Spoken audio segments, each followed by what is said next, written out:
All right, hello and welcome to the pilot episode of Two Hoegs Are Better Than One, which I'm calling THABTO, in case you're interested in that particular. I guess it's not an acronym, is it, Tom? I think an acronym has to have a word for each letter, right? Isn't that two hogs are better than one? Oh, you're right. All right, well, I'm just going to be as famous as the scuba guy then, or the laser guy. Scuba.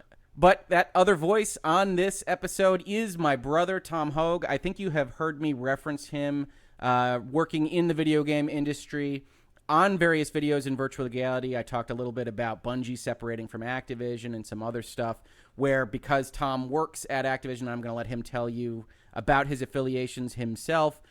He has come up in conversation. So with that being said, welcome, Tom, the second Hoeg and Two Hoegs Are Better Than One. What is your deal, man? Hi, guys. Yes, I think I've listened to your podcast, obviously.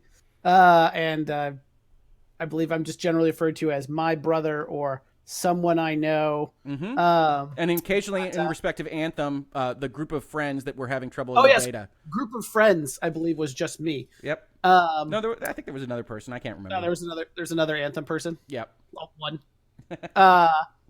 So anyway, as Rick was saying, I work for Activision. I actually work for a studio called High Moon Studios. I worked on Destiny 2, the Forsaken expansion. I am now working on Black Ops 4 Zombies. And I just need to kind of declare that so that Activision's happy with me. And I've been in the industry for a little over a decade. I worked at Insomniac. I worked for myself for a little bit in mobile. I worked for a mobile company called Backflip. And now I'm here at High Moon. Don't sell yourself short. That Insomniac stint involved one of our favorite games, didn't it? Oh, yeah. I worked on Ratchet & Clank. I'm looking at a giant Captain Quark from your time at Insomniac in my office right now. I love that guy. Yeah. They Insomniac gave us good swag. That came in like a big like crate. So if anyone knows Ratchet & Clank, they'll get a kick out of that. So all the guys came in a wooden crate, or at least a box that looked like a wooden crate. So I worked on Ratchet & Clank. I worked on what would eventually become Fuse in the pre-production. And then I sort of broke off on my own for a little bit. Broke up on your own with your brother a little bit. We wound up doing some fun iPhone application games, and I think we're actually going to wind up talking about that a little bit when we hit the loot box topic, because certainly our stint in the mobile app development sphere was short-lived, but we could see on the horizon the free-to-play and loot box and monetization mechanics that I know you wound up dealing with in your employment after you left kind of self-employment, right? Yeah, definitely. The when we were, I don't know if Rick's actually mentioned the name, when we were doing Bite Size, which was the name of our little company, was Bite Size Games.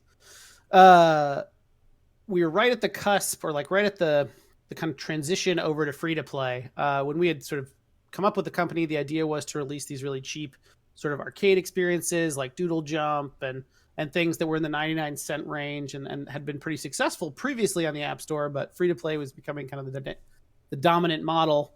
And we weren't sort of set up for that, partially because it wasn't what we wanted to do. We wanted to kind of like have a pay for play model. We wanted people to enjoy our stuff and pay us for it and not have to worry about, trying to monetize people after the fact. Right. But yeah, so I then went to Backflip for three plus years, working on mobile in sort of a more, formal corporate environment. And so got a much better understanding of all the different metrics and business stuff that you have to keep track of and how to handle free to play and things like that.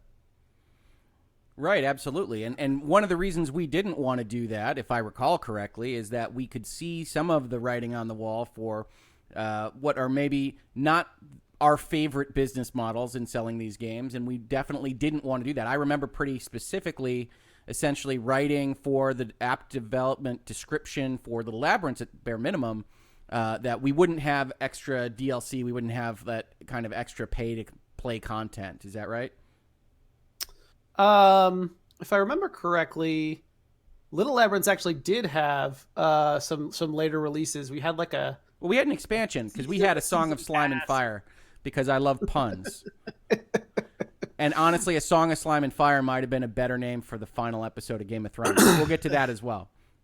But yes, there were very clearly the most successful mobile titles kind of at that time, where, most of the money was being made in IAP, which is in-app purchases.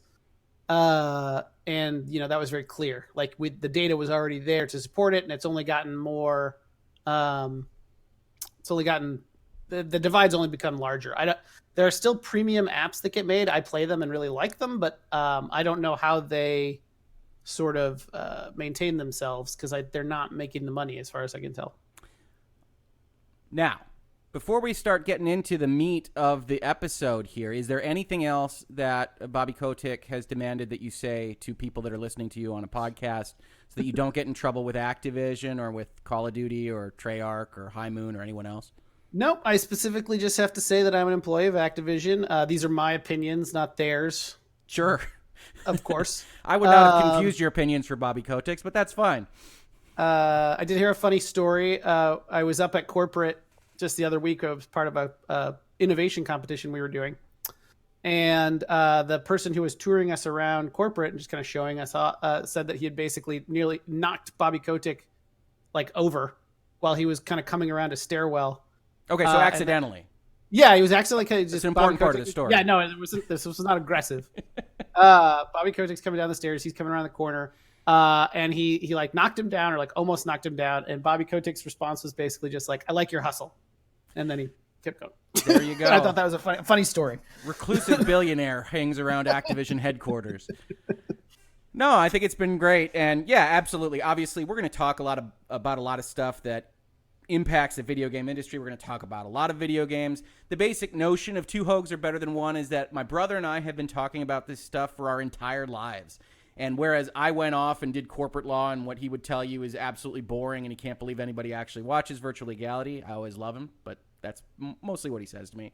He went off and followed his dreams and has been working in the video game industry for really his entire professional career, and I love him for it, and I think that's awesome. But we have these awesome conversations where we talk about business and law and analytics and the business of the industry, as well as game design stuff that I'm not the best at talking about. So I figured, why wouldn't we put this on the YouTube channel, have these conversations? You can get to know my brother and have some of this knowledge that he always is constantly pouring down on me shared with everybody else. So that's what we're doing here. But one thing I want to say as a disclaimer for me, because I know that Tom has this on his side of things, is obviously as an employee of Activision, he does have non-disclosure agreements. He does have employment agreements.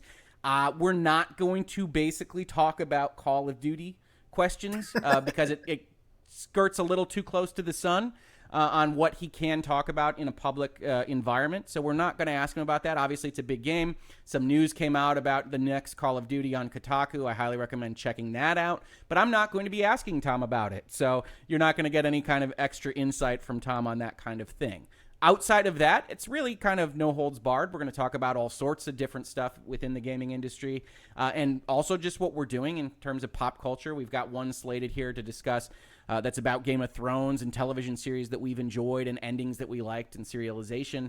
That isn't obviously video game related specifically, but it's video game adjacent. It's stuff that we like in our everyday. And so our hope is that this kind of thing will be a regular occurrence on the Hoeglaw YouTube channel, and it will be a freewheeling kind of casual discussion between brothers and friends about what they're doing and what they like to do. Anything you want to add to that, Tom?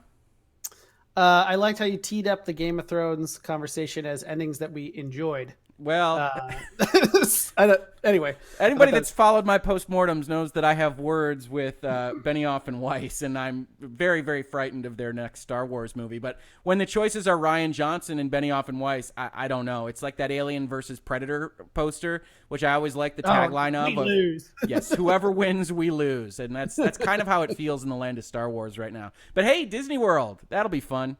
We have passes to Disneyland that we're not allowed to use because it's going to be too busy with people coming to Galaxy's End. That's right. You live in California, where High Moon Studios is, and for Galaxy's End, they have like a 4-hour window that you have to register for. Did you guys wind up doing that? I don't know exactly what you're talking about. You have to get reservations at Galaxy's Edge in Disneyland, California. Okay, this is more something that my wife kind of she's the Disneyophile. Sure. But I do know that she was really annoyed because we had gotten passes, and it was supposed to be that like the highest level of pass or whatever was going to have access to the park when Galaxy's End opened, and then they decided to change that. I guess, as I understand it. That sounds like a virtual legality. Somebody should read those contracts. Well, and it's possible that this is secondhand knowledge for me, and I don't know where she's getting it from. So, but they changed it so that you could have access, but you had to stay at a resort. You had to stay on property. Sure. You got to buy the popcorn to see the movie.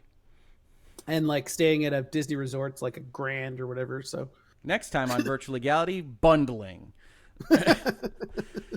Well, I hope you do get a chance to see it. I think it opens. I obviously regularly go to Disney World more than I go to Disneyland. But I think Disney World's opens later in the fall. And I do think it's fascinating that they decided to open Galaxy's Edge with only one of the 2 rides that they were putting in. All of the things to sell you, I believe. I think they have all of the stuff ready to sell you, but only one of the rides. So it'll be very interesting to see how it goes. I think it opens very, very soon in California. So I'll be interested to see what people think of it. There's a great quote that I think I saw in another video from Mike Eisner, I think, that basically like, hey, we're a company and we're supposed to make money. Yeah. Well, hey, heavens knows that I get a lot of comments on my virtual legalities that talk about whether or not I'm a corporatist or not. It's one of those things where I like to try to help people understand why these businesses are making the decisions they are. And certainly Disney World, Disneyland, just in general, once they have one ride ready, once they have all of the cast members trained, once they have all of the inventory for what they want to sell you, I think they're $200 lightsabers. So once they have that all in place, I'm sure the decision was made behind closed doors to say, well, let's not hold it for the second ride to get done. Let's open it up now. And everybody's very excited about it. So good for them. Now, we'll see if everybody continues to be excited for it when Rise of the Skywalker comes out, but that'll be interesting in and of itself. My feeling on Disney is like it's less. I mean, yeah, it'd be great if they had both rides, but it's more about the experience of just being there. Yeah. And specifically, like I want to be on this ride or see this attraction or whatever. I feel like they're almost secondary. I actually think Disney agrees, and it's more just about being in this magical place. Well, they certainly agree in terms of their cost. It's easier to build a facade mountain than it is a working ride. True. Yeah, no, I think a lot of people are going to have a lot of fun. Personally, I know I wish it was in the original trilogy or even the prequel trilogy more than the sequel trilogy, but, I didn't spend the money to build the thing, so I will certainly enjoy it when I finally get a chance to go see it. All right, well, that's the introduction. That's Tom Hoeg. I think, do you have a title over at High Moon? What is your official title? I'm officially a mechanics designer. Mechanics designer. So you're working on cars? Yeah, exactly. So that's in design. I haven't actually. Another term that's often used for this role is systems designer. Okay. So I work on things like AI, game systems, and game mechanics. Okay. Rather than like the other part of design being more level or encounter focused. So actually setting up like the spaces that you're in, or how the guys kind of move through, like what their layout is in the level. I'd be more like. So for instance, for Forsaken, I was one of the main mechanics designers.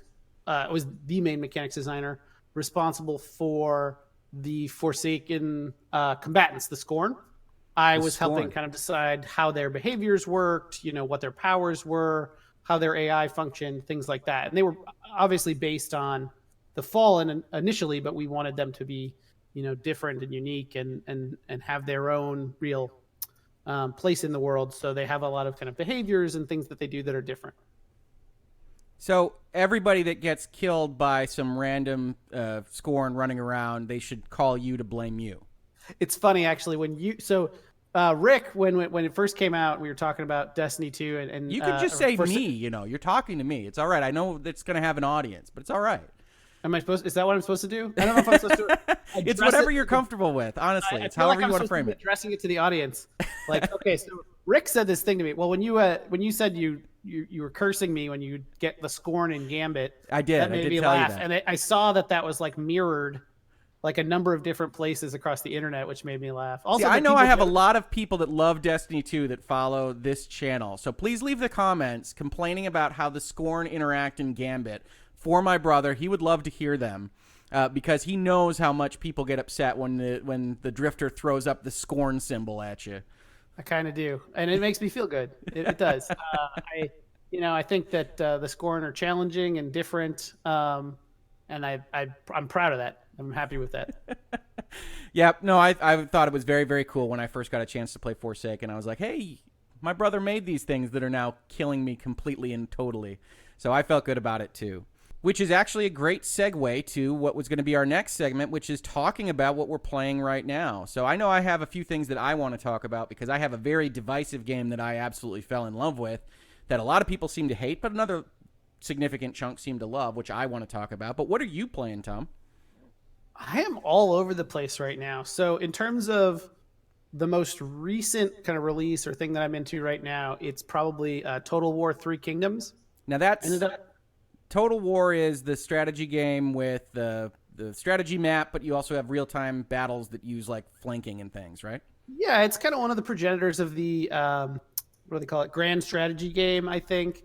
So this has, it's sort of a 4X strategic layer where you're building cities and units and like sort of handling your economy, and then it has a tactical layer where when you go into battles, you're actually controlling your horses and pikemen and whatever, and trying to flank people and win a tactical battle.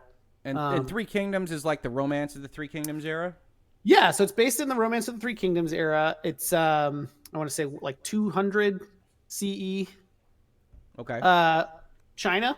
Sorry, I'm not a history person, but it's old China. Okay. What I think is really cool is I think they took some of the stuff that they learned or some of the stuff that they built in the Total War Warhammer series, which I love, highly recommended, and kind of brought it over. So there's two ways you can technically play Total War 3 Kingdoms. You can play it in Records mode or Romance mode. Records mode is kind of the more traditional Total War experience, what you'd expect. It's kind of like you're leading a nation, and your units are, normal.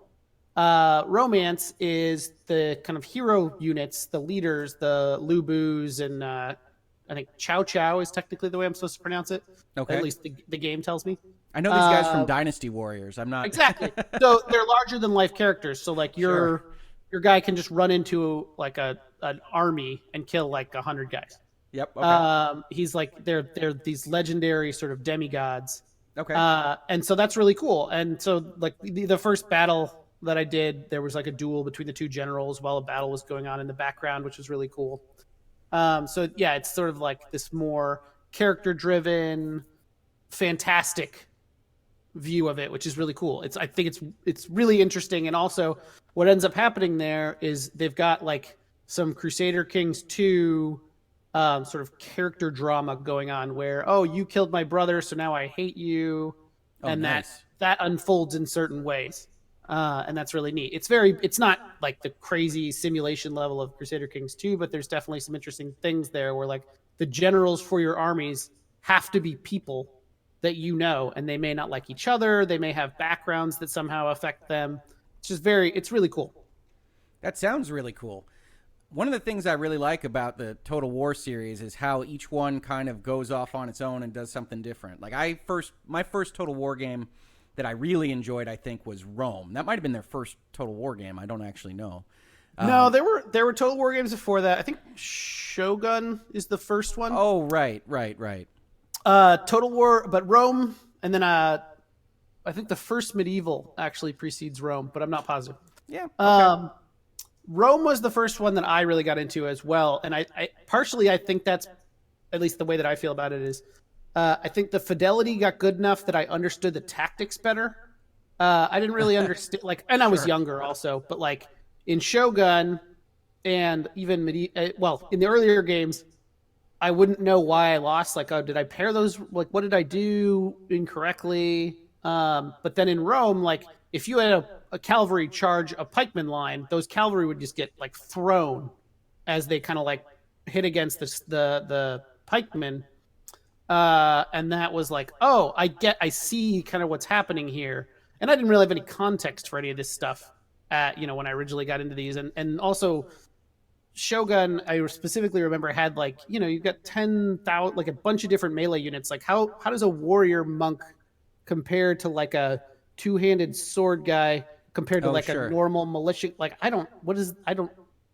is there a balance here that I should understand? I don't know. Well, you bring up a great point on that, because I usually am looking at graphics and at least mildly complaining about all the resources that go into graphics and making things look photorealistic, because I am almost as happy in most instances playing something like Mario Odyssey in 720 on the Switch, and I'd rather see a lot more developers kind of go in that direction and have a lot more kind of artistic bent rather than solely photorealism.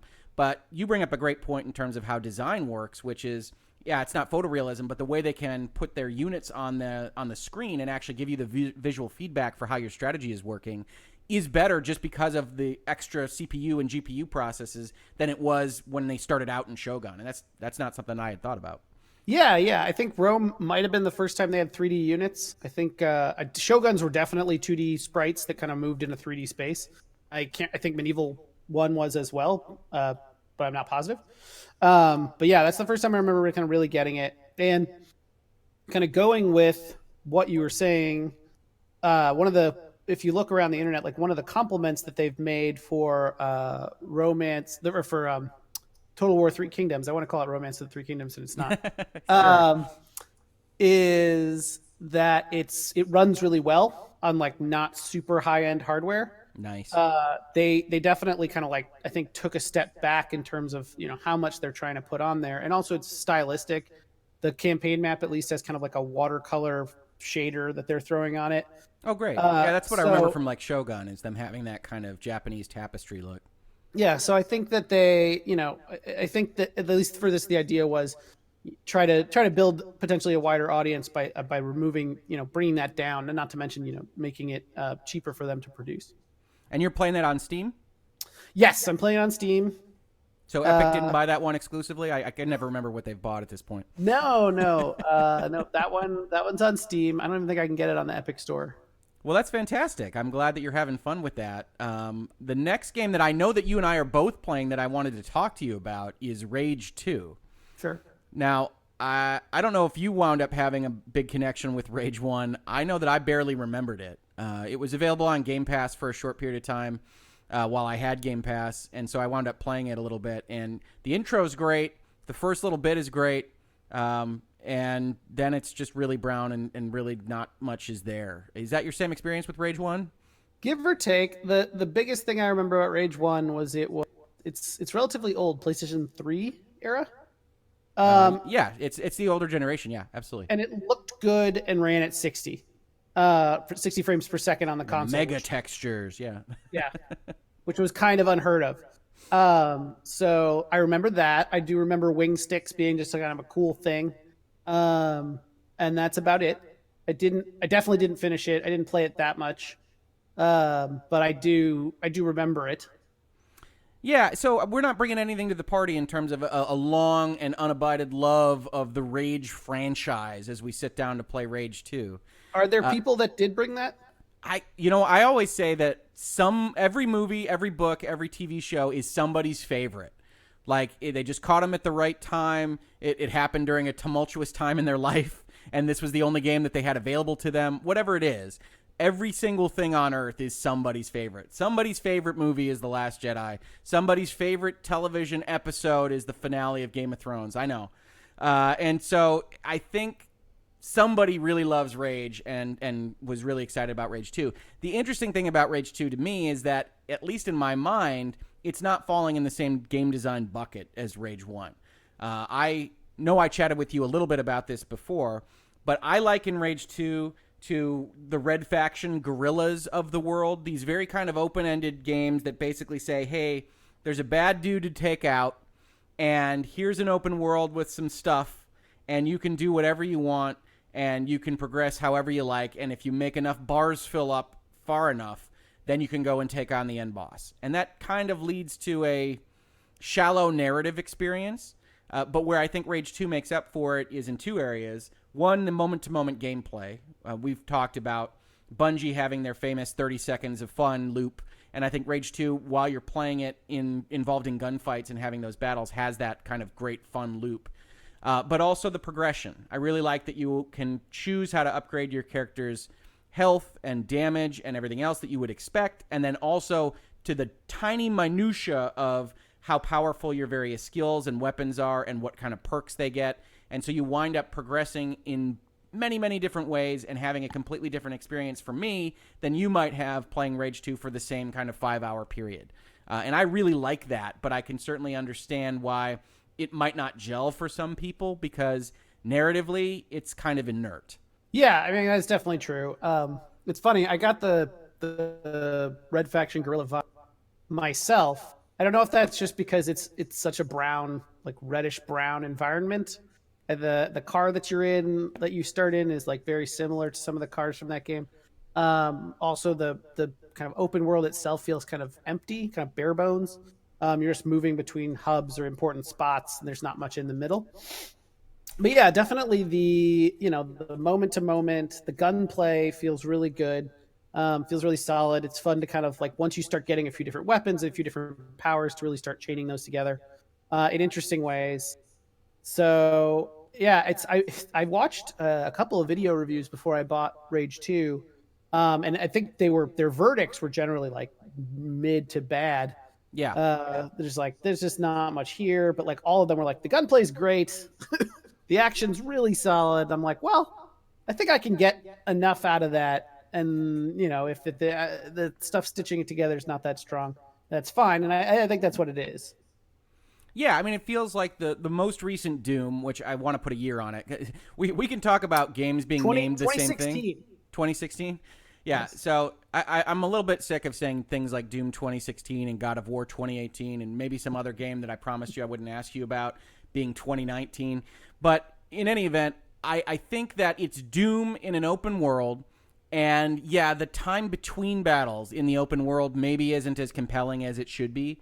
But when you're actually doing something, I have a lot of fun with it. And it really does remind me of a nice, fun arcade game that maybe doesn't need to have an overly dramatic, really intense storyline if you're enjoying the moment-to-moment gameplay. I find myself feeling like it's popcorn or potato chips or cotton candy of the video game world. I never regret having spent time with it, but it also doesn't leave any lasting impact on me. Yeah, I think it's definitely the potato chip analogy is right. Like, yeah, it's not the one I'm going to be, talking about a couple of years from now and like how this was really cool and how they did this. It's just like, yeah, it's a nice thing to play a little bit, and then usually I, after a little while, move on to something else. Yeah, I think it's a fun game. I think it's enjoyable. I've liked kind of bouncing into it while playing other things. And one other thing in particular, which is the last one that I wanted to talk about in terms of what I'm playing, but which I can do right now if you know what I'm going to talk about, or else if there's something else. You talked about Total War 3 Kingdoms. If there's something else you wanted to bring up now before I go into that one, that'll be my last game that I talk about. I don't think there's anything. Like I said, I'm all over the place. 3 Kingdoms is kind of the most relevant of the things I think that I'm playing. Grand strategy. Yeah. I'm playing Borderlands 2 a good amount, preparing for Borderlands 3. Prepping for Borderlands 3. Now, are you a big fan of the Borderlands franchise? I would say so. I'm not the biggest, it would seem. I have a friend at work who has, I think, 700 hours or something with Borderlands 2. Just has claptrap statues all across their desk? No, it doesn't. Not you wouldn't know what to look at him. But I was playing it and said, hey, we should play. So I said to the group of guys that I work with, said, I'm prepping for the Borderlands 3 release. So if you guys want to hook up at some point, we should do that. And he's like, hey, you want to do it today at lunch? And then he brought in his like level 72, like super epic guy or whatever. It was just like one-shotting everything on this like very early level. And it's like, okay. Well, did he just dump purples and golds on the floor for you to pick up? That's what they're supposed to do, right? Oh, no, he didn't. He just showed me how he was really cool and then left. Oh, wow. Good friend there. But yeah, no, I like Borderlands. Actually, it's funny. I think I'm enjoying it most in this kind of current time that I'm playing it. I originally, played Borderlands 2. I'm like, it's fine. I like it. It's pretty cool. I finished the original. I think I'm always like one like level of the game behind. So I finished Borderlands 1 a little bit after Borderlands 2 came out. I'll probably finish Borderlands 2 a little after Borderlands 3 comes out. Speaking of But anticlimactic endings. Borderlands 1? Yeah. Yeah.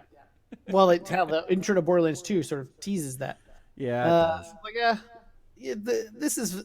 This is not that uncommon in terms of like, I'd say Borderlands 1 was a pretty new idea, pretty innovative idea. So it always tends to be that the first iteration doesn't quite have all the edges polished nicely. Yep. No, that's fair. Borderlands 2, I think, is where it really hits its stride, and I'm hopeful that Borderlands 3 will be. It looks like what they're doing is not broken or not fixing what isn't broken. They're just trying to like take it further down its path and then potentially altering it to match with games as a service, or what Destiny did with it, or what the Division 2 is doing with it. Yeah, I think a lot of people thought they might Destiny it out, and it certainly looks more like they're just evolving the Borderlands concept and metamorphosizing into something it's not. Yeah, and I think that's I actually think that's intelligent, just because it's easier to compete or to be successful when you're not the same as everyone else. Yeah. But yeah, so I'm playing Borderlands 2. Like I said, I'm playing a couple different grand strategy games, like Stellaris. I love Stellaris. Stellaris is my most played game in my Steam library. And yeah, a bunch of strategy. Different... You've had a strategy bent. I have. I've been playing I've been playing a lot of action games recently, and so I got really drawn to playing like strategy stuff. Do you find you pendulum between that kind of thing, like Twitch and then non-Twitch? Probably too much. I probably I'd prefer to just have it balanced out a little more. Sure. But I also like to try to focus on one or two titles, because when I'm doing kind of what I'm doing right now, where I just play whatever appeals to me, I don't get anywhere in anything. And I kind of want to finish a game every now and then. Makes sense to me. Well, while you were all over the place, I was putting what I think might have been 70 hours into my Dark Horse Game of the Year candidate, Days Gone, which has gotten no small amount of flack from various corners of the internet, some of which I think is legitimate, some of which is not legitimate, as best I can tell. How far, I know you've played a little bit of Days Gone. How much have you played of it? Not being terribly spoilery, we don't want to break the game for anybody that's listening to this, but how far are you? Not very. I don't know exactly by percent, but I did the prologue. I'd done a couple of little pieces here and there. I'd unlocked a couple of the settlements. I think that's all fair terminology. Yeah, but it's got settlements. It's got camps. I hadn't really resolved even kind of the opening story beat. Okay, sure. All right. Well, that makes sense. I will say then that yes, you've barely seen anything that the game has to offer at this point in time.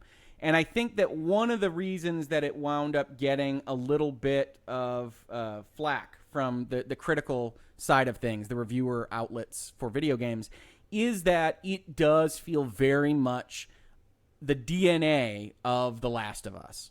They took The Last of Us and they said, what do we like about what they do, and how can we make that our own? How can we make that our own game? And I think it probably skirts a little bit too close to actually feeling like Last of Us for some people, and it's not. It doesn't try to have the same kind of story. It tries to tell a different kind of story that is maybe a little bit more blockbustery, a little bit more standardized than Joel and Ellie's kind of very sad, melancholic journey across the country. But it does clearly live in a place that is informed by the fact that Last of Us exists. You will be doing a lot of collecting of items. You will be doing a lot of crafting. You will be working through these kind of post-apocalyptic environments, all to the tune of a couple of guitar string beats and some vocalization from time to time. It lives in a world where Last of Us happened. That all being said, the reason that I really engaged with it as much as I did is the fact that it's such a well-built world. I say there's crafting. I say there's stuff that you need to find to advance through the plot line, but it all kind of makes sense, and it winds up putting you in this role-playing game feel. It's not a role-playing game as we would traditionally think about it, but you wind up playing a role because you're going through these areas and you say, oh, I'm low on bullets, And if you find a police car, you say, hey, police cars generally have bullets, and you find that you go in their trunk and you get bullets from a police car. And you know that tow trucks, you can probably find some gasoline and fuel for your bike, which I know was another problem for people, is that you constantly have to worry about fuel. But I found it to be a great game design element for keeping you within these certain spheres and actually thinking about your geography. A lot of the times when I'm playing an open world game, I wind up finding the fast travel points and kind of bouncing hither and yon. I love Assassin's Creed Odyssey. It was my 2018 game of the year. But because it is so big, you're bouncing between these fast travel points and you kind of lose track of which port you're in and which island you're on. And in Days Gone, you never really do that. Now, you've only kind of played the beginning of the game, but has that been your experience as well, or am I just blowing smoke up the Days Gone developers' behinds at this point? I honestly don't think I have enough experience to super comment on this, though I would say that as I was playing it, I was like, man, I don't like, an objective will be like a couple kilometers away and you'll use your whole fuel supply, and you're like, you can't use what it's weird because you've got real world distances, and then gas for some reason in this motorbike is consumed like at 800 times normal speed. Yeah, I never understand that exactly, why they don't just set the numbers right. Like, it's a post-apocalypse. You could say that you can only ever get 3/4 of a gallon, right? I mean, you could set it to be the right numbers, but I guess they just didn't want to. Well, and they don't specific. Do they? Oh, and yeah, they do, because then fast travel, they tell you exactly how many gallons of gas you consume and stuff. Yeah, and you're constantly upgrading your gas tank from, I don't remember what the starting point is, but like 1 gallon, then 2 gallons, then 3 gallons. But it's just, yeah, and the truth is, like, I understand that that's a difficult problem to solve when you're like, no, we want it to be restrictive, and, we're not going to model out the whole world. So how do we do that? But it does end up, when you're in this trying to be kind of immersed situation, being like, I know how motorcycles work, and it should be able to get much further than this.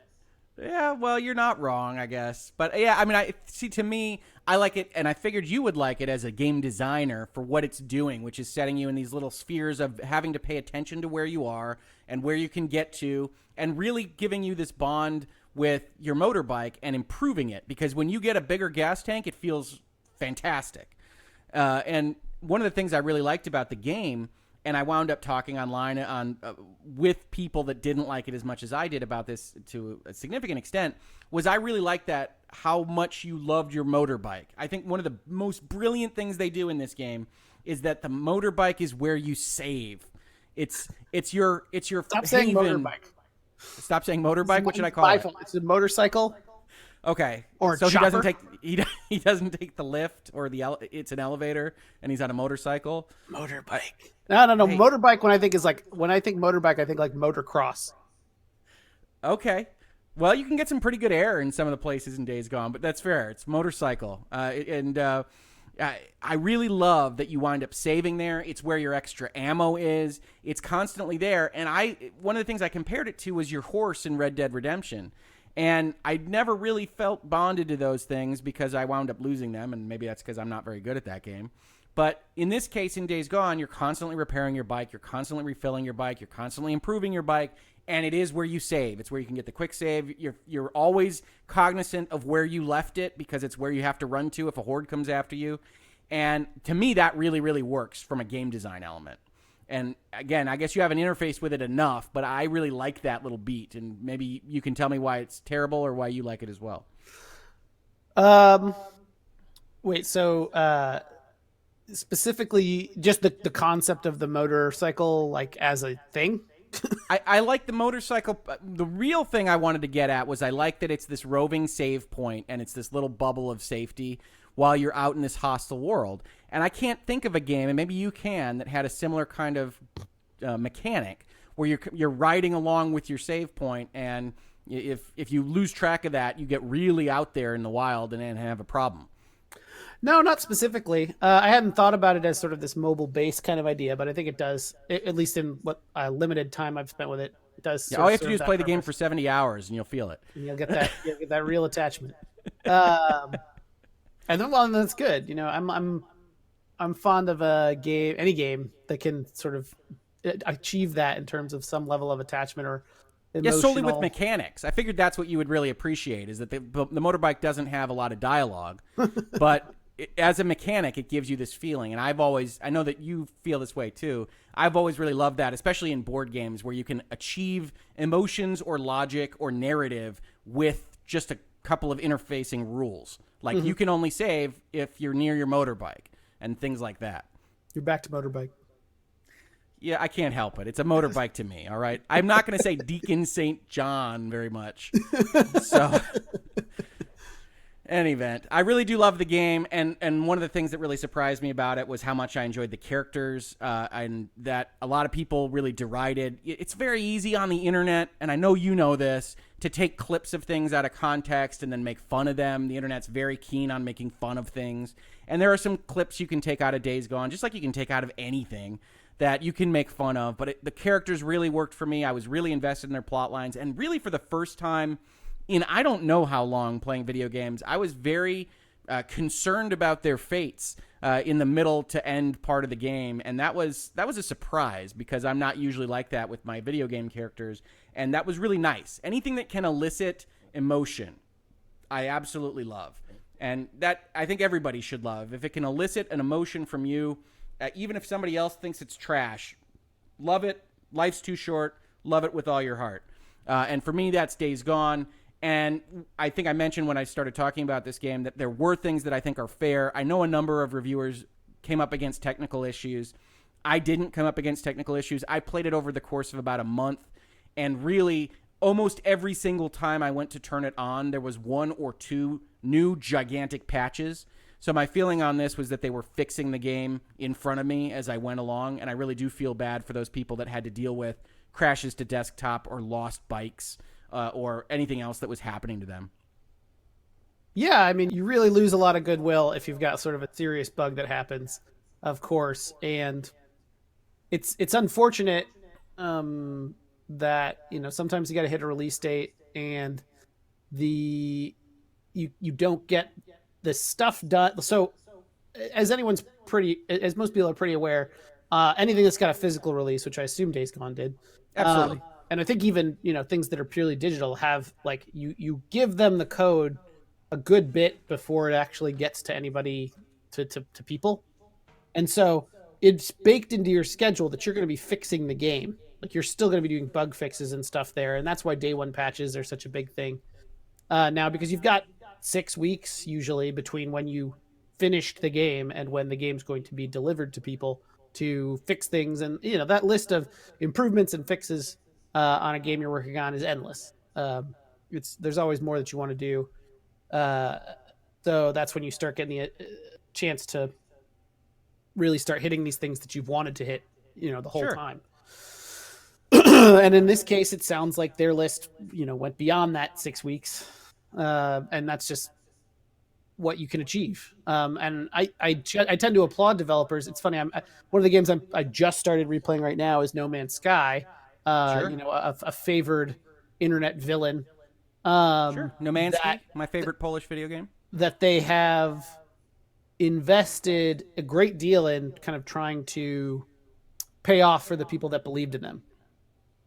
And I think they have, and I think they're still releasing like a lot of new content for free and making that game what they imagined it would be. And it feels like, I don't know. I don't have my finger exactly on the pulse or just like complete understanding of the zeitgeist. It feels like they had a lot of negative press when the game launched, and that has mostly flipped. Absolutely. I think Sean Murray's winning an achievement award of some kind. And as someone that covers messaging a lot on Virtual Legality and on this channel, it just goes to show you that sometimes the best messaging is absolute bunker down silence. I think they went silent for a solid 3 months.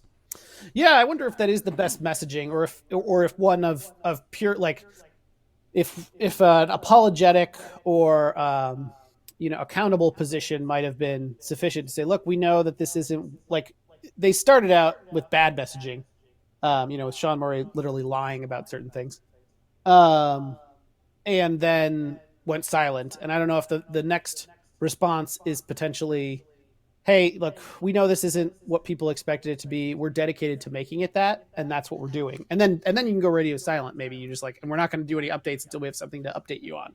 Sure. But I think they kind of just more disappeared. We're like, we're not going to manage this, and it turned into a little bit of a wildfire. That's But fair. they managed to deliver on what they wanted, and so they were able to turn that around. I think more by what they achieved than by kind of the message that they gave. Yeah, that makes sense. I think there's certainly a difference between going silent and giving the impression that you're running off to Tahiti, and going silent and giving the impression that you're working to fix the issue. And I think that one statement that you suggested could help make sure you're in column B instead of column A, because I do think some people just think you took the money and ran. Mm-hmm. Well, that's all I wanted to talk about video games. Absolutely, if you at all liked what you heard about Days Gone, check it out. Tom, keep playing it because I love it so much, and I'd love to talk to you about it more, certainly on future episodes of THABTO. But that's all I wanted to talk about what I'm currently playing. Then I have a couple news items that I want to hit. If there's anything else you want to talk about what you're playing, let me know. Otherwise, we're going to jump in and talk about law. Sure. All right. It sounds like Tom's up for talking about law. That little laugh you Super heard excited. says, Yep. Super. absolutely, Rick. Let's talk about laws. It's my favorite thing in the world. So we're going to try to keep it relatively short because I do have some very long videos already up on virtual legality that kind of dive into more of these things in detail. But the one thing I wanted to hit just from the offing was the loot box bill. So on May 23rd, just a couple days ago, Senators Hawley, Markey, and Blumenthal filed a Senate bill aiming to prohibit the use of loot boxes and pay-to-win monetization practices in the gaming industry. Now, ostensibly, without having to go over every word of the bill, Tom, this is aimed at what they are calling minor-oriented companies or minor-oriented video games. I think they actually use interactive, electronic, some big, long way of saying it legally. But they're trying to hit video games that are for kids. One of the things I pointed out in my video is that's putting a whole heck of a lot of discretion in the hands of the Federal Trade Commission and the Senate and the Congress, which in my opinion, and maybe you have a different opinion on this, still mostly views video games by the very nature of their existence as being for kids. Are you a video game? Then you were made for kids. Is that how you think in general, kind of the arbiters of these things look at video games still? Yeah, I think that generally, I think the people in the lawmakers who are going to be, in my opinion, older. Yes, the powers that be are yes, they see generally video games as a young person's activity, like even into early adulthood, but not beyond that.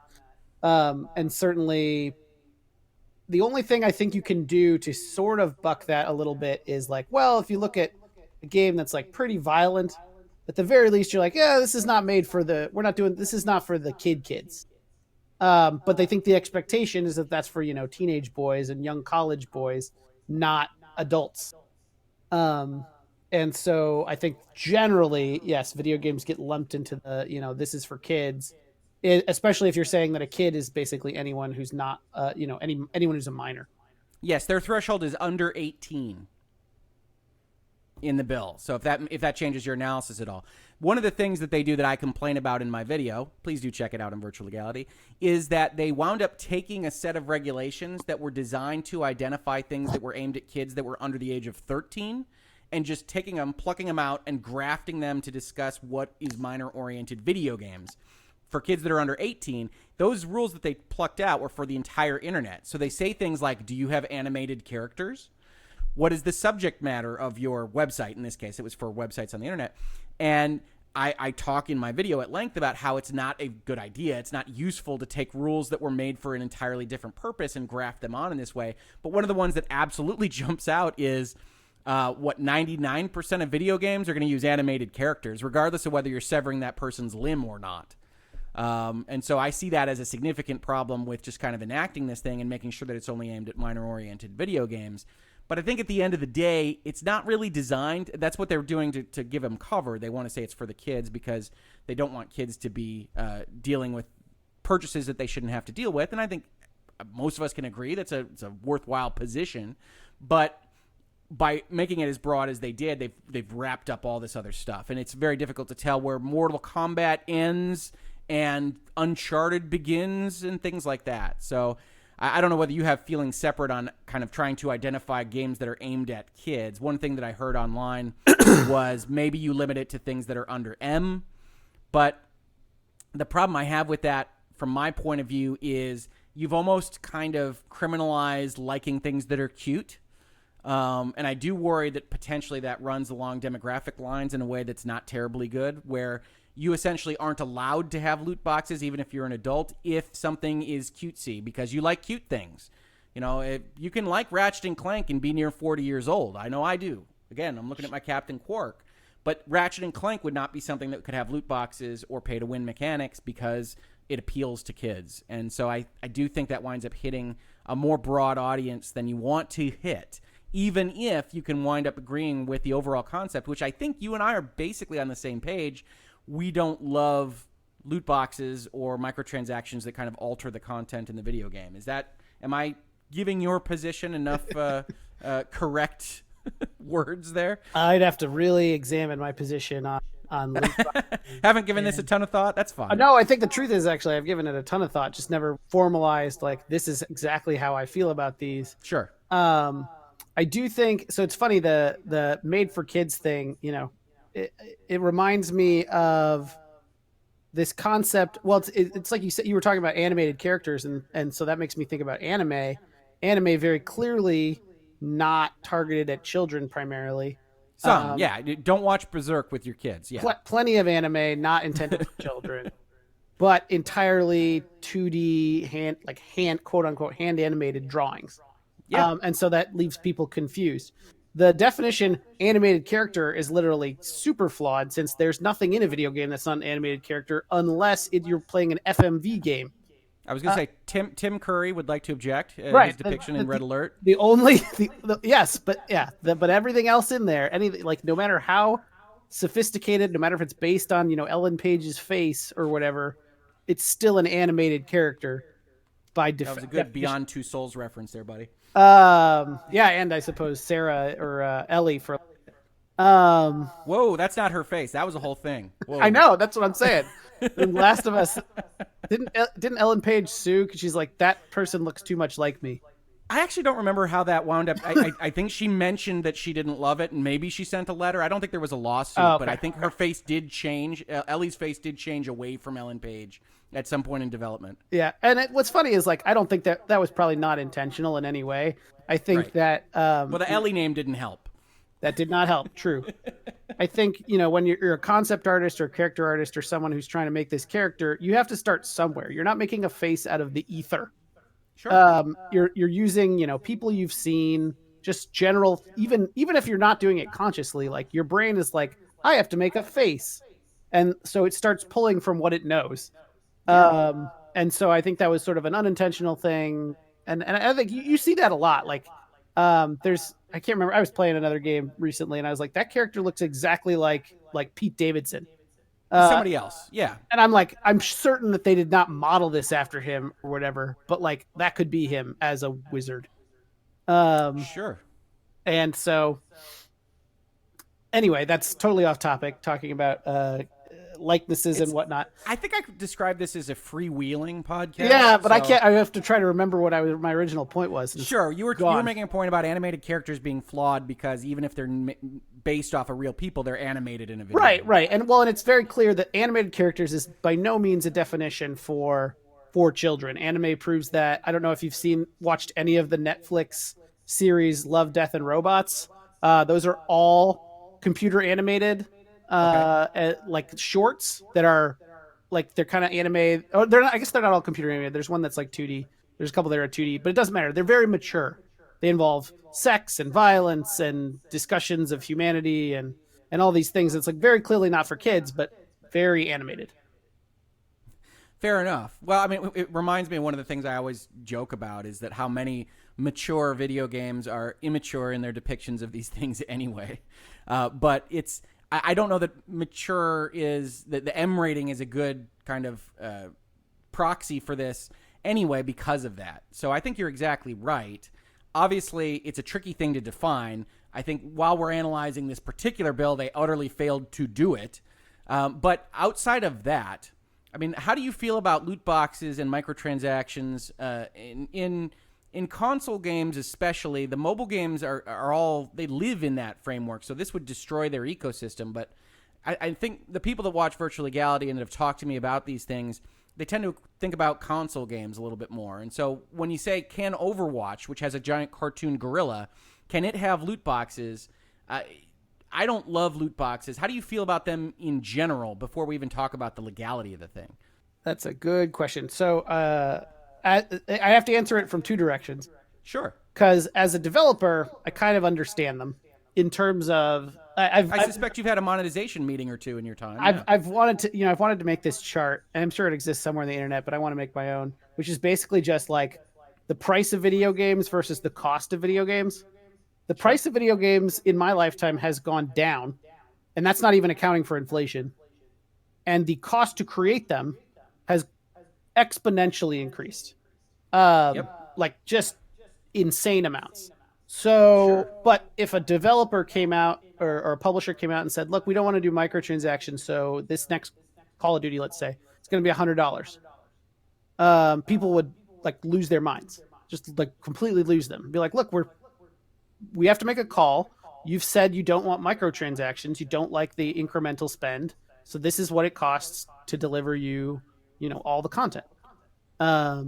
Sure, and historically, from an economics perspective, we'd expect everybody to move together on something like that. And to some extent, I think Ubisoft is the best at kind of trying to do that as it is.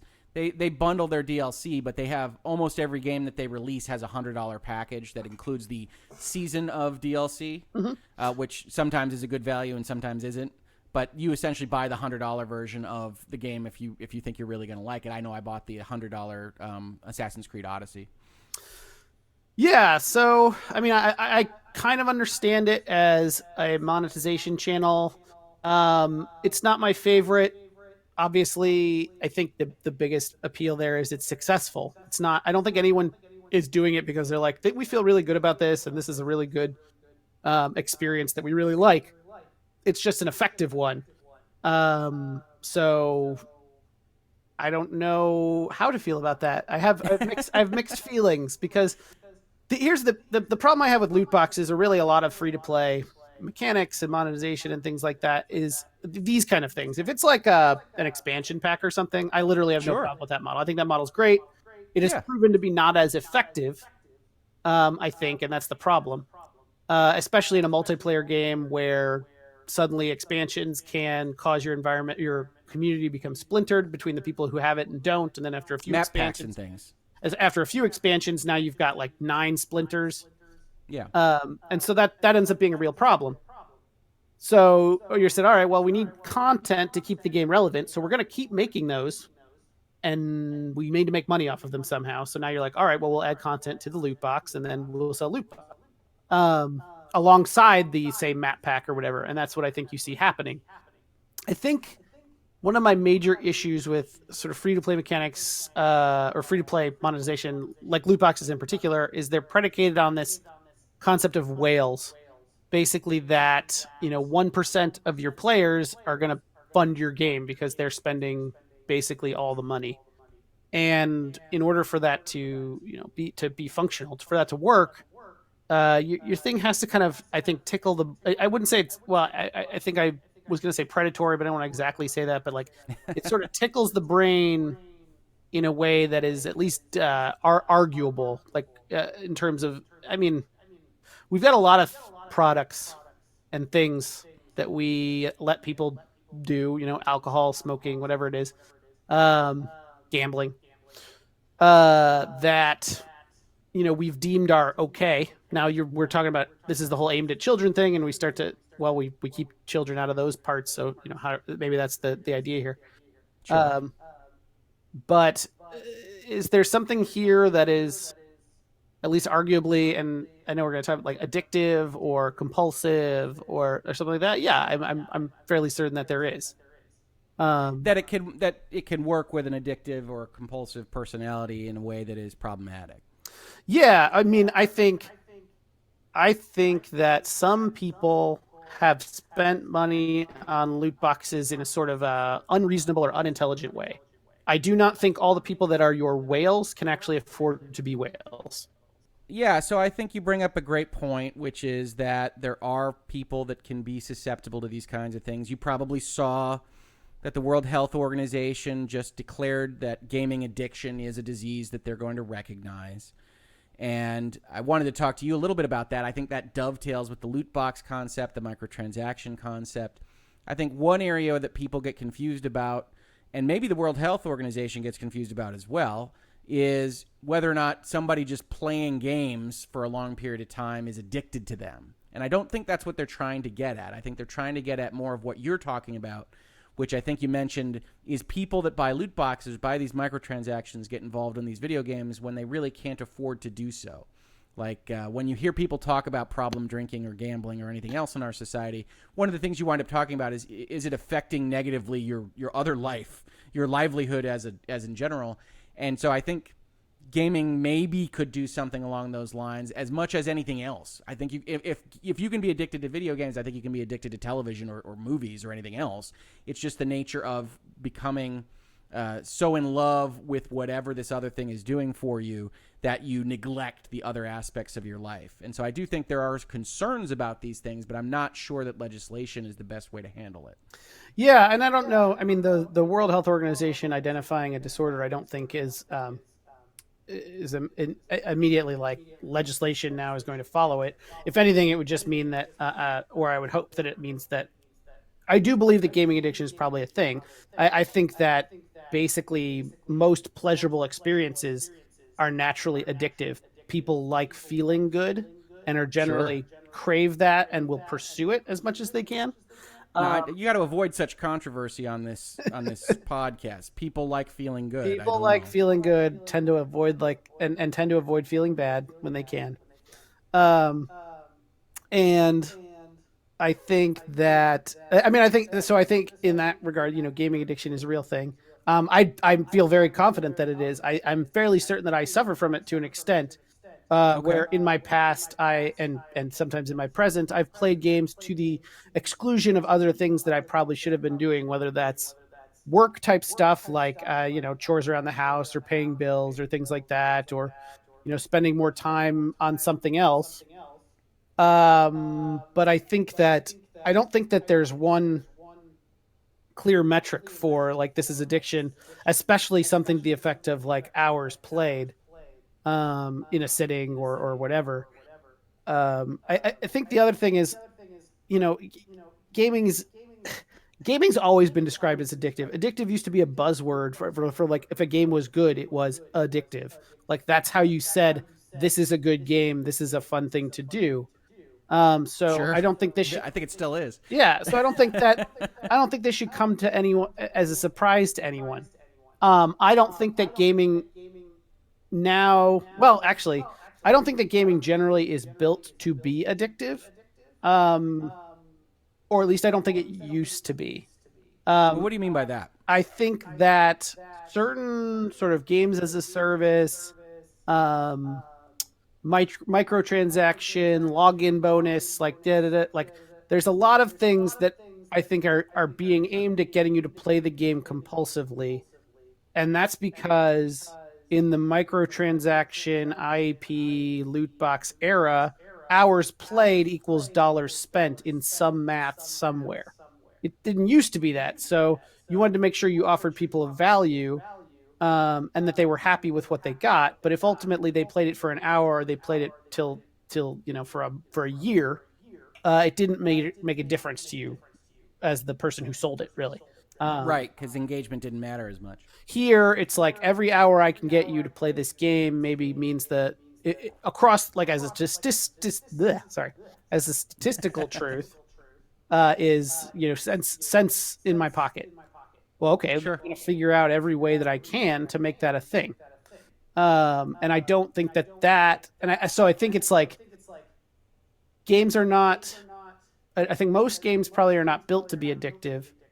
And I think we're getting into an area where I think there's starting to be anything that wants that microtransaction, that core loop, that thing. is going to at least have to contend with that. That's a tendency.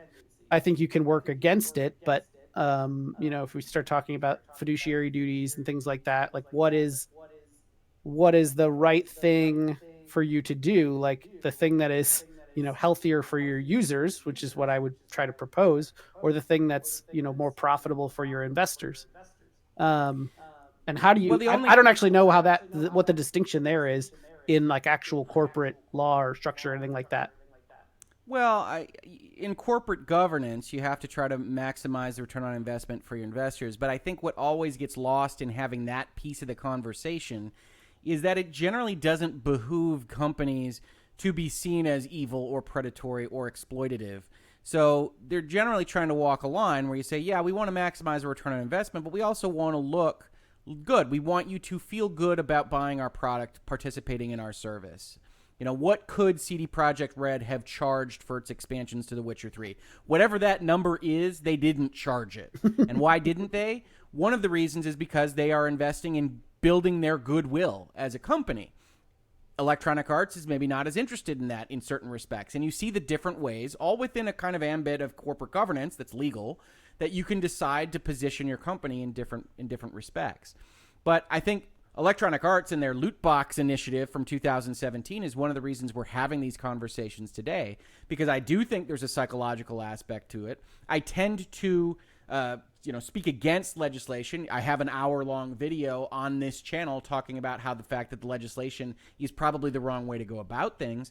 But I do think that the industry could take better steps to just look more like the adults in the room and have maybe an age gate. Certainly maybe have the ability to prevent a credit card or to require a credit card to be used when you're having these kinds of potentially problematic microtransactions, rather than allowing somebody to go spend $50 at the GameStop and get a prepaid card. Just kill that avenue for these things, because you can't have a credit card if you're not an adult, or if you're not in the age of majority for someone in whatever jurisdiction they've gotten their credit card. So I think it's a worthwhile conversation. I think people jump out in front of things. I think politicians grandstand on these issues. And yes, my knee-jerk reaction is to go back to the 90s and think about the Night Trap hearings and the Mortal Kombat hearings and be like, no. Let people be. You don't understand whatever is happening here. But I totally agree with the other knee-jerk reaction, the opposite side of the spectrum, which is that's because these companies continue to take this ground and people are getting concerned about the ground that they're taking. I am empathetic with essentially both perspectives. And that doesn't come out as much when I talk about the legislation, because I think it's stupid. But in the overall kind of grand scheme of things, what you describe, whales that are funding these games, whales that maybe shouldn't be whales, the psychology that goes into things, the addictive capacity of anything that's pleasurable, I do think it's a worthwhile societal conversation before and above kind of prohibiting and making everything in the world illegal. Sure. So it's interesting because it's like, so there's already, at least in mobile, age gating going on, right? Because to match I can't remember the acronym for this, but the laws. COPA. Yes. So like you're not allowed to advertise to kids and things like that. So there's no reason why you couldn't just be like, all right, well, we can shove loot boxes in there. I don't know that it's legitimate. It feels like to a certain extent, it's a much grayer area where it's like, okay, this kid wants to buy a loot box to play this game that they like. It's not, they're not buying $100 worth. They want to buy one. What's the line? I think it was the Pokemon Matcher game. I can't remember what it's called. That Nintendo did. Had basically like you were only allowed to spend a certain amount over a certain amount of time. Okay. They like put a cap on it to just be like, anything past this we think is unreasonable. I feel like that was a thing. I may be completely wrong, but I do remember there was a game, and I think it was the Pokemon Match 3, that had this like weird stuff that's like they were clearly trying to address this issue, or at least recognize it. Well, and you may have seen that Nintendo's straight up pulling their Animal Crossing game from Belgium, who has banned loot boxes already. So it's one of those things where you don't know exactly what the consequences are going to be of taking these steps because, as you say, the cost of games has gone up, the price of games is not. What happens if these models are prohibited from a business point of view, completely irrespective of kind of freedom and constitutionality arguments? What does happen to the industry? A lot of people think good things. I tend to think it's not as obvious that good things would develop from there. But it is an interesting question. But I know we're running long, so I did want to hit Game of Thrones and TV series endings. Unless you had more to add on loot boxes and addiction. Oh, I have plenty to talk about on loot boxes and addiction, but we can always just table that for another time. Another THABTO. You have to use the acronym. Another THABTO. THABTO. Awesome. Nailed it. I think I think we could have a whole conversation just about loot boxes. The short version thing I do want to say though is, what has been shown in, I think, Gen Y stuff. I think Gen Y is the generation that we're kind of is that just after me? No, millennials were just after you. Technically, where I am, and then Gen Y is after that. Those are the I think primarily kids who grew up with the internet all their lives. Video games all their lives, some other stuff. So younger than millennials. Yes. They're the ones after millennials. And, I think the data supports that they don't, like, free to play is their preferred model. It's what they're used to. They're playing a lot of Fortnite, things like that. And so if you were to go so far as to say, well, no, loot boxes can't be used if a game is potentially used by children, I don't think there's many games I'd say that are like strictly aimed at children. And of those, I don't think that they tend to use these kind of monetization mechanics because I don't think they're effective. I think the truth is, if your audience is 8 to 10-year-olds, this stuff generally doesn't work because they don't have access to the things they need. They don't have the ability to go to the GameStop because they can't drive a car. Or they don't tend to use this monetization model because it doesn't work for them. So if you look at like the Tokabokas of the world, they're premium. You buy them. They're like costly for an app. I think that's like $3 or $4. And they have all their content and that's it. And then they just keep releasing, different things. Tokaboka Lab, Tokaboka Kitchen, Tokaboka whatever, which all theoretically could have been one game with add-ons that you could IAP, but I think... Well, they built their Tokaboka universe thing where they all interface now. Ooh, neat. Yeah. No. And by the way, if you have kids and you just heard my brother say Tokaboka, if you didn't play the way they say Tokaboka every time in your head he said it, then I don't know. Every single time he said it, I heard Tokaboka. You know what? I was going to do it, but you nailed it, so I'm not going to improve on that. Yeah. It's just because I have no dignity. So, but yeah, so I guess what I'm saying is I don't think that the loot box stuff that you talked about originally was that they're worried that this stuff is being aimed at kids, and I really don't think that that's accurate. I don't think kids are being excluded, and the debate is maybe they should be. Well, they reference Candy Crush a lot, and that's one of the things I point out in my video is demographically, you seem to be leaning on what I would say aimed at women and conflating it with aimed at kids, and it becomes a problem. Candy Crush, which I'm fairly certain doesn't have a loot box mechanic? So pay to win. So I'll just give you the short version here. Pay to win mechanics in the bill includes single player content that is purchased to ease progression through the game. So all of free to play ever. Yes. Mm-hmm. It includes references to things you'd recognize as boosts to energy. It includes references to like extra turns and lives for Candy Crush, things like that. It's actually funny. I think that those, rather than loot boxes, I think those systems are probably more likely to prey on children who don't have patience and can't wait for the timer and don't understand the concept that, those keys that you just used to, speed up that 30-second timer or whatever are real money. They are in the bill. It's really a loot box and pay to win bill, although pay to win I think is a bad terminology because I usually think of it as competitive. Pay to win is a terrible term for that. That's just wrong. But yeah, he's got in pay to win, he's got two buckets, and it's competitive purchases and ease of progression. Yep. Nope, those are definitely two. You need a third bucket, sir. Those are just not the same.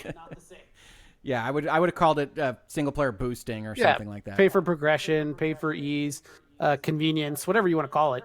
But it's interesting. So you find those mechanics more problematic than loot boxes. I think I don't know if I find them problematic. I have children and iPads, and at least I can see why that one becomes an issue. Now, it's not that hard for me to look at my son and just be like, no, I'm not buying gems or gold or whatever the heck Dragon it is. eggs, You're just going to have fairy to diamonds, find a different game to play for the next hour, and then you'll have your energy back. But I see those as far more kind of hitting people's compulsion trigger than just a loot box and be like, I want to get some cool stuff. Yeah, no, you're right. But I mean, to me, it's like I look at it and say, yeah, okay, the whales are funding it, but man, if you can get into a place where you've got 6 timer-based games running at once and you're happy with that, you can play a lot of content for nothing at this point in time based on these models. Yep. Yeah. There's free to play as a whole, or whatever you want to call it, because sometimes it's not free to play. It's like monetization on not free to play. But the concept of pay per minute or pay over time or whatever it is, like there's a big conversation there that we could have. I don't want to stay here too long. No, absolutely. We want to bring this in at some kind of reasonable time for this podcast, our first episode of Two Hoegs Are Better Than One. But I think it is a topic that is going to come up again. I don't know if people are familiar with how bills become laws outside of Schoolhouse Rock, but basically... I think he sits on the stairs of Capitol Hill. He does. Or something like that. Does, yeah. And it goes to committee. But no, they are going to wind up looking at the bill. There are going to be adjustments. I think it's actually very unlikely to pass. I don't think there's an appetite for taking up this argument right now. You might not be familiar with this, Tom, but Washington, D.C. has a number of various issues going on in all different sides of things. I'm not I don't know that they're political, but I am aware. Yes, I don't know that they're going to go through with any of this, but even if they did, it's not going to look the same at all in iteration number 2 through 10. So it will be something that will probably come up again if it winds up going a little bit further, and we can talk about it again then, because I do think it's an important topic. I do think it's a topic that's driving some of the way that video games are made today, and I think that's a part of the reason that the people, certainly of my vintage, get on board with some of these things, because they look at it and say, I liked it better when games were just games that you bought and they were done. And I don't like all of this stuff. I liked it when there were cheat codes to NBA Jam, and now they'd be 99 cents a piece. And you get into these conversations that are a little bit more value-oriented than really whether there's harm and damage coming about. But I think those are worthwhile pieces of the conversation, because I tend to agree. I preferred them all to be in one package. Sure. And I mean, like, there's a lot of trends and things in our current world that I don't super support, that the world at large seems to be very in love with. Sure. And various reality TV shows. No. Well, for me, it's like I'm sort of a social network Luddite. I don't. Oh, right. I had a Facebook profile. I think it still exists. Sure. But it could have been hacked or taken over. Or, I don't know. I just don't have the time. I'm not that interested in it. But and certainly you could see that. Like, I think social network addiction is probably a real thing. I think digital bullying obviously is a real thing. There's a lot of negative impacts from these things, and you could argue that social networks are primarily aimed at quote unquote children, in that they're the prime users. So what are we doing about that? And I don't think. I think also it's fair to say, like, if you roll back time enough, if you just keep rolling back, you're like, I liked it better when I could buy a game in a box and it was just a game. I liked it better when shows were just on TV. You didn't have to pick from a giant streaming catalog. You just kind of watch stuff. Like, you can always have that kind of like backwards look. Hey, and when I wore an onion on my belt, as was the fashion in the time. Yeah, exactly. I liked it better when we just hunted for food. We didn't have to go to a grocery store. Whatever. Well, nostalgia is always going to play a role. I mean, we were watching Stranger Things and whatnot, but I do think that you're right. The modern world presents its own negatives, and they're always worth discussing. But all I would say is that we also need to remember the positives that go with them. And yeah, I don't want anybody to be preyed upon, but certainly the free-to-play mechanic works for a lot of people that wouldn't get these experiences and can otherwise get to play a lot of different things. Yeah, well, and I think like the praise upon line is a very hard one to find, right? Like, yep. At what point are you making decisions for people about how they should be allowed to use their money? Yep. That is a common virtual legality discussion point. Well, it's just at some point, you know, is the existence of any of these things somehow preying upon people, and that you're trying to get them to spend money on your thing rather than something else that arguably in some context is more valuable either socially or personally. It's a very hard it seems like the arguments just kind of fold in on themselves. Well, I think rather than legislate directly, I would rather have a YouTube channel where I just get to comment on people's attempts to legislate these things. So, no, I think it's a difficult question. I don't think it should be given short shrift, and I think a lot of reasonably minded people with good intentions on opposite sides of the question do exist, and that I think in a perfect world, we would be able to have those conversations and hopefully arrive at a place where everybody feels that they're getting their opinions at least heard, if not directly taken care of. Now, I've tried to segue to Game of Thrones twice already. Are you going to block me the third time is the question, I just really don't want to talk about Game of Thrones. We're going to make it short. This is going to be our last segment. We've hit a nice time for our podcast. This is the last thing we're going to talk about. Pilot episode. I think on a pilot episode, what better time to talk about ending episodes? Nice. And so I know we both watched circle. Game of Thrones. I'm pretty good at segues now, Tom. I know we both watched Game of Thrones finale this last week. I put up an almost 85-minute postmortem on the episode. So I think if you follow Virtual Legality, if you follow this channel, you can check that out directly. But we don't know Tom's thoughts. This is going to be spoiler-free if you haven't seen it, if you're interested in seeing it. But overall, did you like it or did you not like it? Those are my options? Yes, we'll start there and then we'll get more granular. You did not like it. And what would you say you didn't like about it? I thought that the episode was boring. Yeah, I think that's the key. I think that's one of the key pieces. Before you go any further on that, I saw on the internet someone had done a supercut of the episode, which was about 80 minutes long, that had only scenes cut together that didn't feature any dialogue. So that maybe a little bit of music, but otherwise silent. Was it a lot of characters? Characters just walking through a lot of walking stuff. out of an 80-minute episode, how long do you think this video of non-talking is? 60. It's 57 minutes. Yeah. It is 57 minutes out of 80. And I also saw another graph while I was looking online that showed the words per minute of the episodes from the very start to now and kind of color-coded by season. I can send it to you later if you want. But it shows this trend line all the way down. Like every single season is more and more sparse in talking until you get to the finale and it's like nobody said anything. Yep, it was a lot of establishing shots, and the series over time, yes, is just becoming more and more that like we're just gonna show you this beautiful image that's gonna convey all this emotion to you.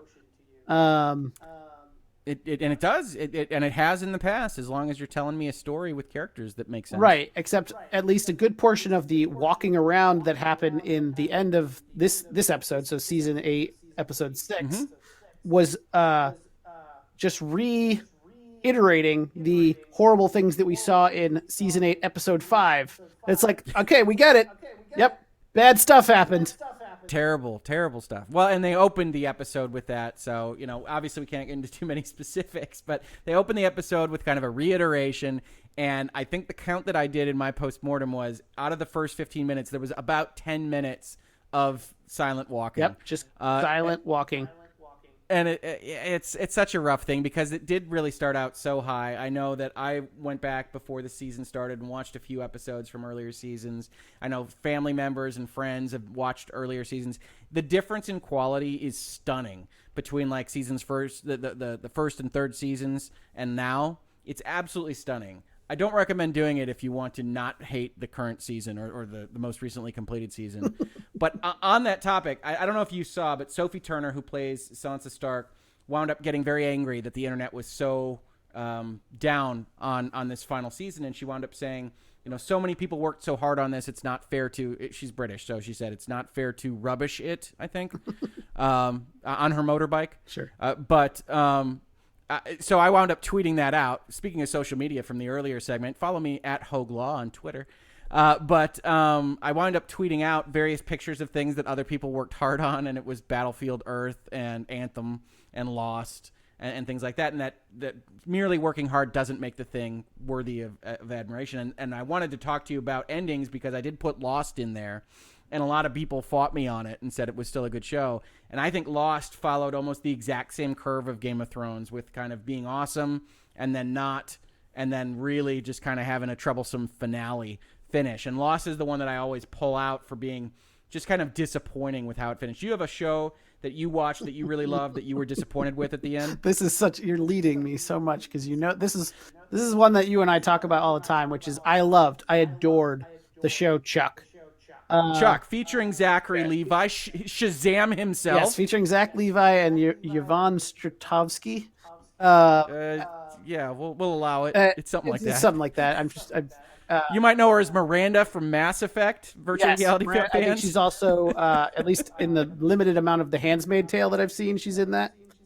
Okay. But anyway, loved it. It's a super kind of kitschy, spy, goofy, fun show where works at the not Best Buy, does spy stuff in his off hours. Zach Levi is the part of the nerd herd.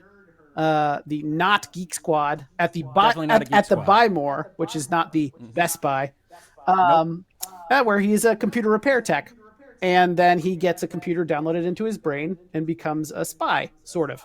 And you loved it. Yeah, I loved it. I just loved that show. I loved the characters. I was really invested.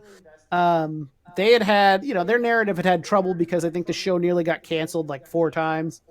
Yeah, they had like 4 great finales. And then the real finale. And then the real finale, which was not great, because I think ultimately they wanted to tell a story and they didn't have the resources or time to tell it, so they just kind of jammed it in. And I felt like the end of the show, the finale, was antithetical to what the rest of the show had been about. And that was really what killed it for me. And in this case, like I was saying before, I love the show. I was super invested in it. So that kind of ending really upset me, really bothered me. I just couldn't deal with it. Yeah, I mean, I think it's fair to say Chuck is predicated on character relationships. And I think you said you felt that the ending was a disservice to the notion of those relationships. Yeah, is that still the case? Yeah, so, I mean, without giving too much away, for anyone that doesn't want to get spoiled on Chuck, though, I think it concluded like it's a decade old, so it's within the window. The core part of that show is basically Chuck's journey to kind of like how to deal with the computer in his head and what that means for a normal person to suddenly be thrust into this world of international espionage. And at the same time, fall in love with the super femme fatale agent that's been assigned to him. It was a rough life. And how she deals with it, in that she likes him, but she's a spy, and how can she, like someone who's not a spy? Anyway, there's a lot of it's very relationshipy. That's probably why it appeals to me. I'm a person who really loves romance, romantic comedies, and stuff like that. It's a relationship. Yeah, if you haven't seen Chuck, check it out. It's basically Superstore meets Alias. It's a very relationshipy show, and Chuck and Sarah, the 2 main leads, relationship is kind of at the center of that. And the finale annihilates it. And we'll leave it at that. That's all I'm going to say. We'll leave that for you to discover why. Enjoy what that means. But Chuck is still very, very fun.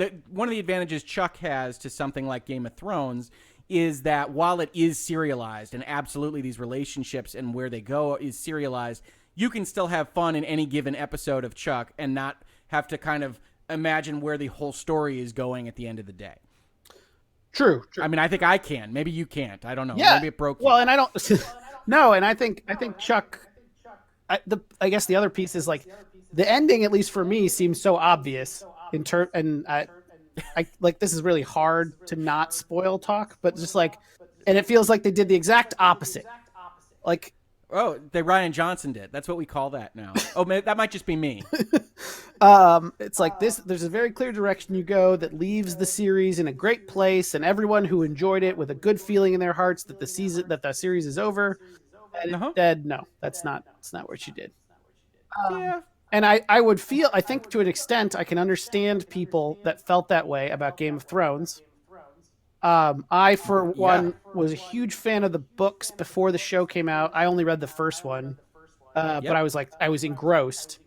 And so I was really looking forward to the show, and I thought season 1 stuck really close and did really well. But over time, had I just kind of fallen off, so I wasn't super invested. I actually didn't see season 6 or 7. I just kind of watched recaps to get an idea because my wife wanted to watch season 8 together. She had been keeping up with it. I was like, okay, I'll do it. So I got up to speed. Like, all right, here's where we are. Cool. And then we watched it, and yeah. I just like the well, not the ideal way to experience. Certainly, maybe I would have carried some more emotional attachment. It just would have hurt you more, Tom. That's fine. Probably accurate. So ultimately, where that leaves me is I'm just like, that was crap, but it's done. Whereas I guess my wife told me, and this may be apocryphal, I'm not sure, that I guess HBO is offering counseling to people who submit like a request, because I guess the Game of Thrones ending like so hurt people that I have not heard that. That sounds like a Reddit rumor to me. It sounds like I want to Snopes it, but no, I mean, I know that HBO wound up doing some stuff. They wound up taking away the after documentary for the final episode. They wound up giving notes to their international distributors about how to handle backlash and things like that. But I haven't heard of any kind of counseling services for their fans. Game of Thrones counseling sessions are being offered, according to CNN. All right. Hey, man, maybe that is good publicity at bare minimum. And if you can spin that as they just really don't know what to do with their lives without Game of Thrones, and HBO is going to take care of you. I believe that's accurate, actually. I believe that's what this is. It's not our ending was so bad that we're offering therapy. It was, we know that this has been a big deal for everyone. They've spent a decade of their lives on it. And so, we that's how I would have done it. We understand that there might be some separation anxiety and things like that. Come for the legal analysis, stay for the crisis management messaging. Hoeg Law YouTube channel. Yeah, well, on the other flip side of this coin, obviously Chuck was disappointing to you, Lost was disappointing to me. I put Battlestar Galactica in the Lost bucket. Is there a show, particularly a show that had even a kind of significant serialization element, that you felt you got to the end and you're like, you know what, that was a story. I like that. It didn't have to stick the landing perfectly, but it worked for you. So I knew we were going to talk about this, and I'm trying to think of what that is. And oh, no, you don't have anything that worked for you. Actually, here's what I will say. One of my favorite finales, and it's not this. It doesn't fit the criteria of what you said at all. Sure. But one of my favorite finales is Scrubs. You mean the season 8 Scrubs Med School? You love the Scrubs Med School. I mean before, when the series actually ended. Yes, that where they're going through and Book of Love. Yeah, that's where they're showing the video of where their lives are going and all the stuff they've been through and everything. The fantastic finale. Yeah. And Scrubs is serialized enough. I'll allow it. I mean, Scrubs is a serialized comedy, so it's not really the same kind of ball wax. But it is a fantastic finale. It's one of my go-tos for a really great finale. I will tell you, when people were asking me about this, because there was a lot of stuff online.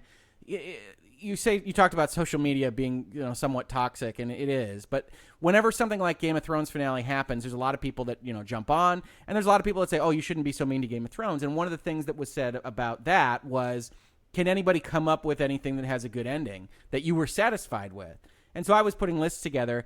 And serialized, the biggest one for me, the ending that worked really well for me on a serialized basis, was Breaking Bad. And I don't know whether you actually wound up watching Breaking Bad, but it absolutely stuck the landing from my point of view and kind of capstoned an entire story that you could feel good about having experienced. Did you watch Breaking Bad? I watched a good amount of Breaking Bad, but I didn't finish it. Breaking Bad's too depressing for me. I think it's interesting. I think Bryan Cranston does a fantastic job, but it is like this just downward spiral into hell, and I eventually couldn't watch it anymore. That's fair. It's a darker type show, so that makes sense to me. But certainly for the story it wanted to tell, it finished in a way that was satisfying. I think on the sci-fi kind of spectrum, I don't know whether you watch this or not, but Babylon 5 is always my go-to for serialization that was really serial before that was a fad. Did you watch that show at all? I watched some Babylon 5, but if I recall correctly, doesn't that one sort of like end early and then just kind of meander for a season? It does. It ends after 4 seasons when they thought it was going to be canceled, and then they have what I would call an epilogue season. But that doesn't really take away from the 4 seasons of storytelling, in my opinion, although it might be considered cheating, depending on how you want to grade this question. No, it's true. It's true. Like, can I just pick any part of a series as the finale? I can probably do better then. Yeah, you could improve Chuck. You could just cut it off at various season places. 5, just goodbye. So you're basically saying you don't have anything that is your go-to for a serialized story that you feel like worked from beginning to end, but you do love the Scrubs finale, which is the Scrubs season 8 finale, which is a great choice. Yeah, I don't watch too much television in general. Right. And I've finished even less. So I would have to and most of the time I am admittedly disappointed, like usually when I get to the end of a series. So I would really have to think about that. I'm sure there's an example. I will think on it while we talk about other things, and if it comes up, I don't know. We'll figure it out. Well, the next thing we were going to talk about is just kind of the conclusions to our first episode of Two Hoegs Are Better Than One. So you have a very limited amount of time to think about it, but I will allow you to bring topics up in future episodes. If, 3 weeks from now you say, I've got the television show, I really loved the ending of Andromeda, that one with Hercules in space. Kevin Sorbo. Yeah, there you go. Then we can absolutely talk about that at the time. But I think overall, now that we live in an era with TV serialization is really the norm rather than the exception, I really hope that television showrunners start to get their ducks in a row in terms of finishing these things in a way that makes sense, because I think Game of Thrones, unfortunately, is going to be one of those shows now where it's going to be awfully hard to watch the stuff that's good at the beginning, because you know that the story goes into a place that maybe doesn't make that much sense at the end. Totally valid. And I guess HBO is doing like spin-offs of Game of Thrones. They are. They've got 5 prequels in development. 5. Yeah. We'll see how they do. God, I feel like there should. This is going to bother me because I feel like I should have a TV series ending in mind, and I just don't. Think about it. We will come back. We will talk about it, and you can say that you love it to death on a different episode. I promise. But that's our first episode of Two Hoegs Are Better Than One. I'm Richard Hoeg, managing partner of the Hoeg Law business law firm of Northville, Michigan, which you've heard me say if you follow Virtual Legality. I have a Virtual Legality television series on YouTube here. I also do postmortems of pop culture, such as Game of Thrones. I did Avengers. I've done other stuff. I've done impressions of video games. And this is my brother, the second Hoeg in Two Hoegs Are Better Than One, Tom Hoeg, who does what? Where can people find you on the internet, Tom? They'll have trouble finding me on the internet. I don't have much of internet presence, but he has ghosted the whole internet. I work at High Moon Studios, which is an Activision studio, and I've worked on a lot of different games, including Destiny and now Call of Duty. Before we go, is there anything you're looking forward to in the next week or before we do our next episode, whenever that might be, that you're really excited about? Will Smith's portrayal of the genie in Aladdin? What's on tap for Tom? I don't have anything specific. I did just pre-order The Outer Wilds. Outer Wilds is not the Outer Worlds. Wilds, not the Outer Worlds. Outer Wilds. Because it was on like super sale on the Epic Store, and I was reading about it, and I am interested. It sounds like a cool little puzzle. Space exploration and a time loop from the people that brought you Edith Finch, I believe. Cool. You already know more about it than I do. I like video games, Tom. No, I think that's a good one to be excited about. That's very soon, right? This week? It's the 30th, I believe, according to the Epic Game Store. Awesome. Well, I think myself, I'm in the same kind of position. I'm not looking forward into anything specific. I've got obviously the same kind of sized backlog as you do, so I'm going to continue to be playing Rage 2. I'm probably going to go and finalize a platinum on Days Gone, which will be only my first of a couple platinums on the PlayStation system, because usually I don't have the time to kind of go after those trophies. But otherwise, with Game of Thrones having ended, with Avengers Endgame being done now at this point in time, I'm pretty free as a bird for at least a little while yet. And yeah, maybe I will go see Aladdin because I love any kind of movie that has a wild disparity between reviews and consumer feedback. I don't know if you saw, but I think the Rotten Tomatoes for Aladdin is like 45 or something like that, and the audience reviews are 98 or something like that. I love that. No, I do. Love that. I do too. Well, as we were talking about with like Rage 2, Days Gone, some of that, I'm starting to debate the validity of entertainment critics.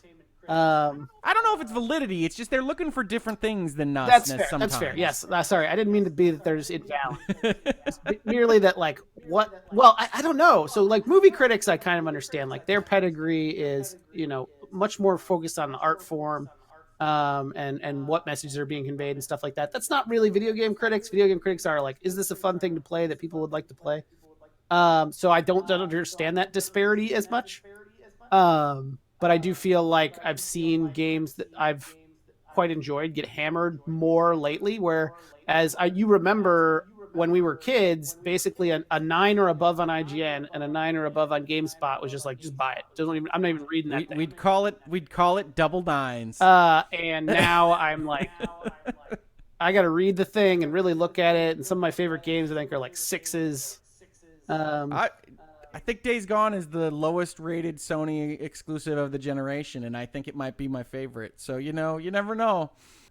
Well, in any event, thank you very much for doing this first episode with me, Tom. If you liked this video, please subscribe to this channel. We are covering this kind of stuff all the time. Video game industry stuff, business, law, postmortems, everything in between. And if you're listening to this on a podcast, please review it on the podcast service. That does a great deal to help us get engagement and get eyeballs from other people that are finding the podcast for the first time. Otherwise, if you watch this on YouTube, thanks for watching. And if you listen to it on your podcast, thanks for listening. And thank you again, Tom, for joining me today. Of course. Thanks, everyone. We will catch you on the very next, whenever that might be, Two Hoegs Are Better Than One.